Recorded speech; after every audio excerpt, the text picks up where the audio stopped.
जय हिंद दोस्तों, आपका आर मोटिवेशन चैनल में स्वागत है। दोस्तों, आज का टॉपिक है भारतीय संविधान के भाग 1, भारत एक संघ, उसका क्षेत्र, अनुच्छेद 1 से 4 तक।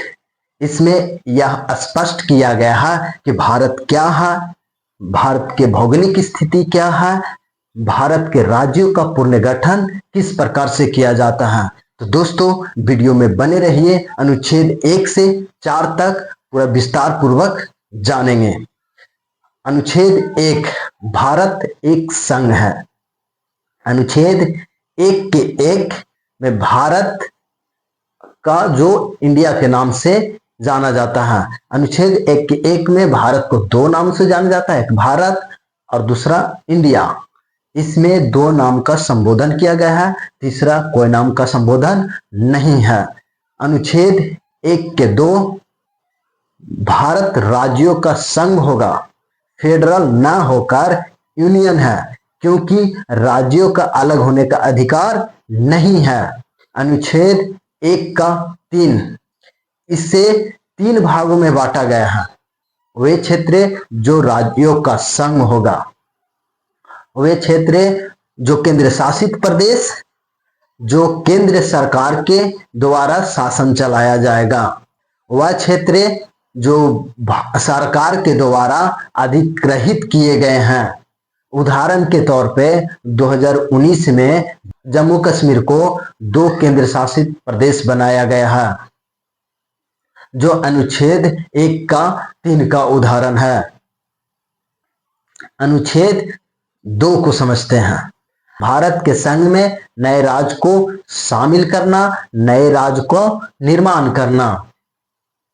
उदाहरण के तौर पे समझते हैं, जो भारत के हिस्सा न हो, जो भारत के अंग न हो, उसे नए राज्य का स्थापित करना होता है। जैसे गोवा और दमन दीव पुर्तगाल के उपनिवेश था, जो ब्रह्मा संशोधन 1962 ईस्वी में उसे 2 केंद्र शासित प्रदेश बनाया गया। 1961 में उसे मुक्ति कराया गया था और ब्रह्मा संशोधन 1962 में 2 केंद्र शासित बनाया गया। जो 56वां संशोधन 1987 ईस्वी में गोवा को एक पूर्ण राज्य की दर्जा दिया गया, लेकिन दमन दीव को केंद्र शासित प्रदेश ही रहने दिया गया। सिक्किम भी उसका उदाहरण है, जो भारत के संरक्षण में था। जो 35वां संशोधन 1974 ईस्वी में संरक्षण को समाप्त कर एक राज्य का दर्जा दिया गया और 36वां संशोधन 1975 ईस्वी में पूर्ण राज्य का दर्जा देकर भारत में शामिल कर लिया गया। ये सिक्किम छोटा राज्य है, जो 3 देशों को स्पर्श करता है। उत्तर में नेपाल, पूर्व में भूटान और पश्चिम में नेपाल। भूटान भी एक छोटा देश है, जहां नौसेना और जल सेना नहीं है, जो भारत के संरक्षण में है। यदि भारत चाहेंगे तो भूटान को भी शामिल कर सकते हैं, लेकिन भूटान को सहमति होना चाहिए। यदि भूटान को सहमति मिलता है तो भारत का एक राज्य भारत के संघ में शामिल हो सकते हैं, क्योंकि वह भारत के संरक्षण में है। आइए अनुच्छेद 3 को समझते हैं। नए राज्यों को निर्माण करना या सीमा में परिवर्तन करना। केंद्र सरकार के वह शक्ति प्राप्त है कि नए राज्य का निर्माण करे, नए राज्यों के सीमा में परिवर्तन करने, एक राज्य से 2 राज्य को स्थापित करे या 2 राज्य को सम्मिलित कर एक राज्य का निर्माण करे। जैसे उदाहरण के तौर पे समझते हैं,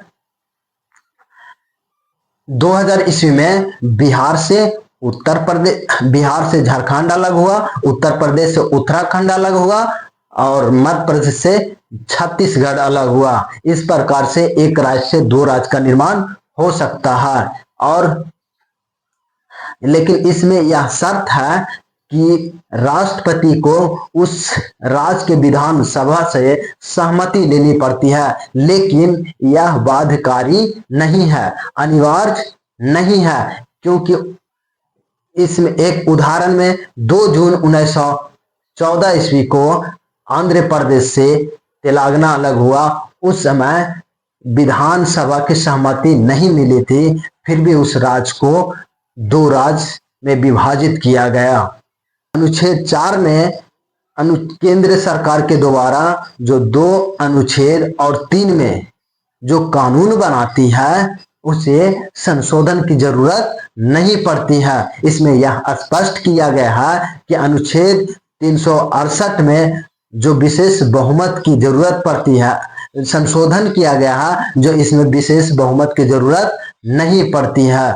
तो दोस्तों अनुच्छेद 1 से 4 तक स्पष्ट किए। अनुच्छेद 1 में भारत एक संघ है, राज्य अर्थात भारत राज्यों का संघ है। अनुच्छेद 2 जो नए राज्यों को संघ में शामिल करना या नए राज्यों का निर्माण करना। अनुच्छेद 3 जो नए राज्य को निर्माण करना या सीमा में परिवर्तन करना या नाम में परिवर्तन करना। अनुच्छेद 4 जो केंद्र सरकार जो अनुच्छेद 2 और 3 में जो कानून बनाती है उसे संशोधन की जरूरत नहीं पड़ती है। इसमें अनुच्छेद 68 के तहत जो संशोधन की प्रक्रिया है उसमें विशेष बहुमत की जरूरत नहीं पड़ती है। तो दोस्तों आज 1 अनुच्छेद से 4 तक पूरा स्पष्ट पूर्वक जानकारी किए। जय हिंद।